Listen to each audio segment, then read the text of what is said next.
I know a lot of you are going to get offended. A lot of you are going to get mad at me. A lot of you probably even snap or think I'm just fucking crazy. But like I always say, you got to look at the positive of things. So, and I like to speak my mind. So, to each their own.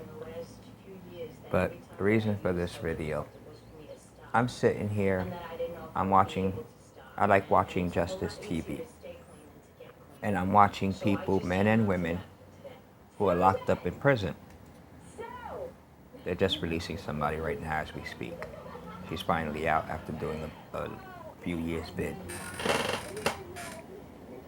I ain't gonna lie, I was locked up. I did 3.5 months.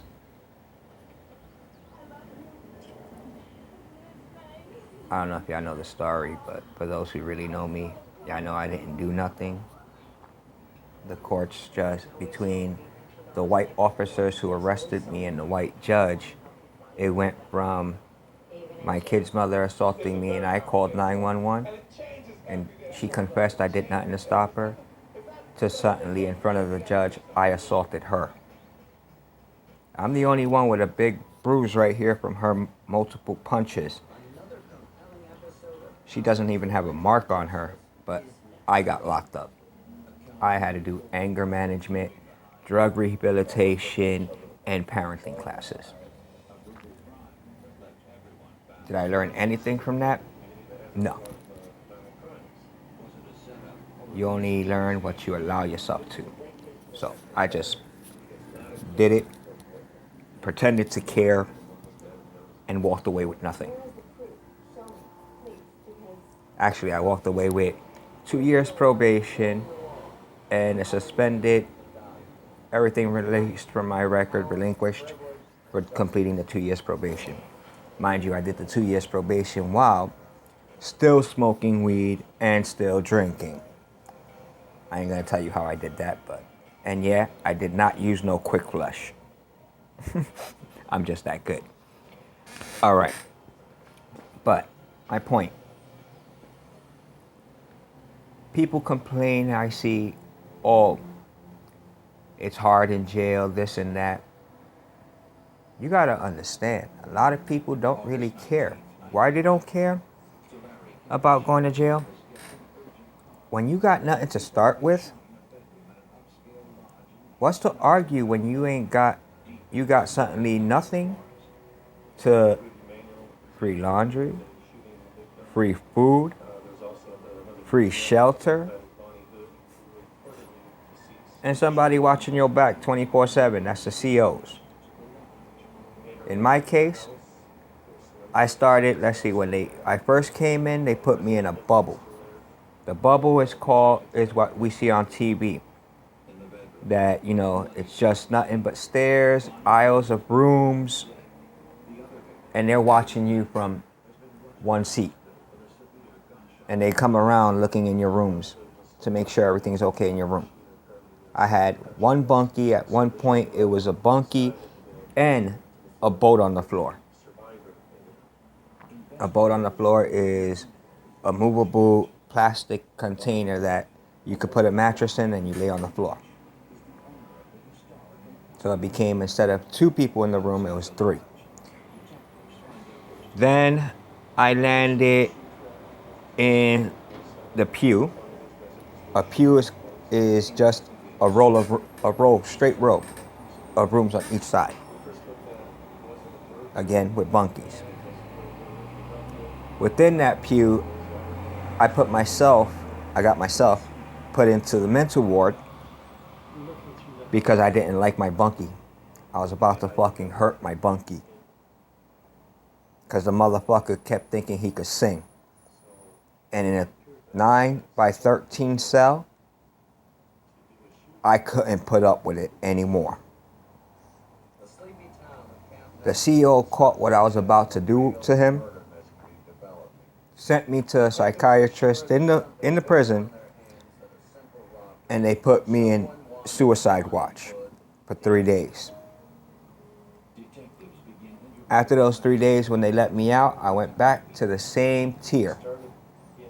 But instead of being put with that dumb ass who's still there, who's still to this day still in prison because he was looking at a long-term sentence,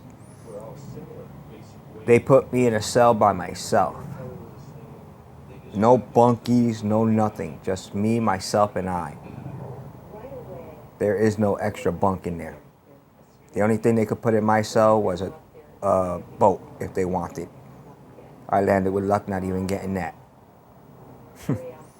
I enjoyed it. I got to go to the library once a week. So I take 2 books to read. The one book I did take, y'all gonna be shocked, is the Bible.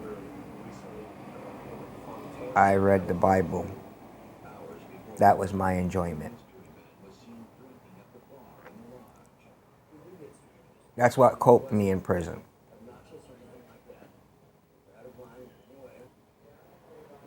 The Bible.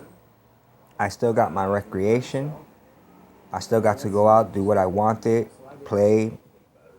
Granted, I was in a as we called it the box. Yeah, the box had no roof.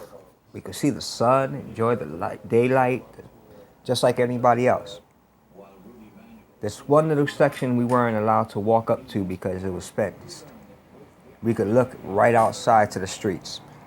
That was supposed to intimidate us to want to never come back to prison. It backfired because all we saw outside that fence was a parking lot. A dead parking lot. So, again, it just helped me realize, what were we supposed to learn from prison?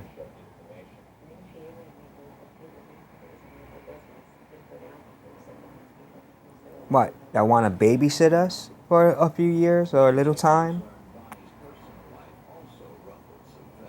Especially this motherfucker. I've never killed nobody in my life. I don't want to. But don't mistake me. If I have to, I sure fucking will. In a heartbeat. Before your heart can beat, I can guarantee I'll stab that fucking person right in the fucking heart. And not think twice about it if I had to. Why? Again, I'm not scared to go to prison.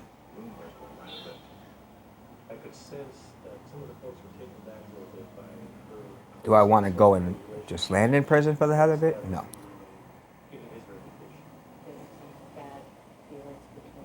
But once you put an innocent man in prison,